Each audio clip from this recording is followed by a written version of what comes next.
projet de restauration du Fort Cigogne, ici à Saint-Nicolas-des-Glénans, est un projet emblématique et très spécifique.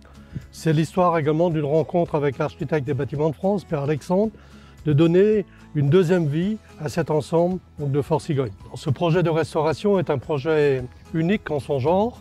Il a été monté avec les services de l'État, la Fondation du patrimoine et tous les partenaires, également le propriétaire que le Conservatoire et l'Espace du Littoral.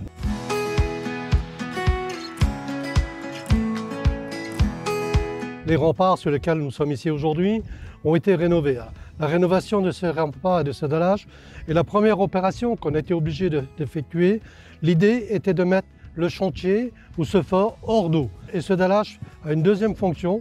Il permet de récupérer les eaux pluviales pour que ces eaux soient donc ensuite rendues potables, ou on peut dire presque potables, pour tout ce qui est vaisselle et douche. Une fois qu'on a fait le toit, on travaille à l'intérieur des casemates. Alors, la rénovation concerne le changement d'enduit.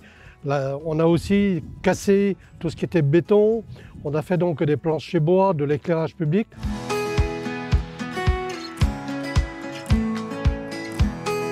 Les enjeux de Fort Cigogne sont spécifiques à Fort Cigogne. Ce fort n'est pas accessible à tous les publics aujourd'hui. Il faut être navigateur, retrouver des bateaux pour nous y conduire.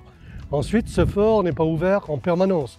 Il est affecté en priorité à l'école, au centre nautique des Glénans, l'école de voile des Glénans.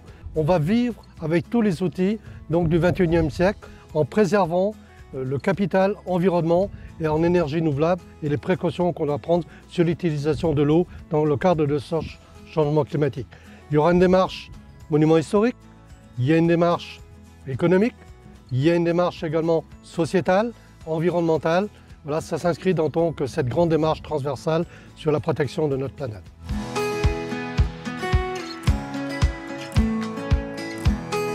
Sans la direction régionale des affaires culturelles, ce fort n'aurait pas été classé. Donc aujourd'hui, il est classé monument historique. À partir du moment où il est classé monument historique, les financements sont différents. Donc tout au long de notre démarche, la DRAC, au travers donc de la présence de M. Masson particulièrement, nous a accompagnés.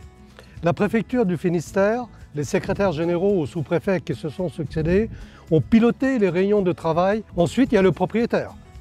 Ce bâtiment a été affecté au Conservatoire du Littoral et le fait qu'il soit affecté au Conservatoire du Littoral, le Conservatoire et la mairie de Fouesnant ont une longue histoire de plus de 30 ans sur la gestion des espaces naturels.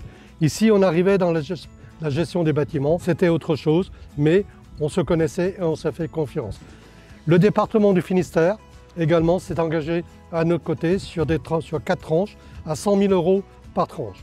La région Bretagne, au travers de son président, s'est engagée également sur 4 tranches au travers de 120 000 € par tranche.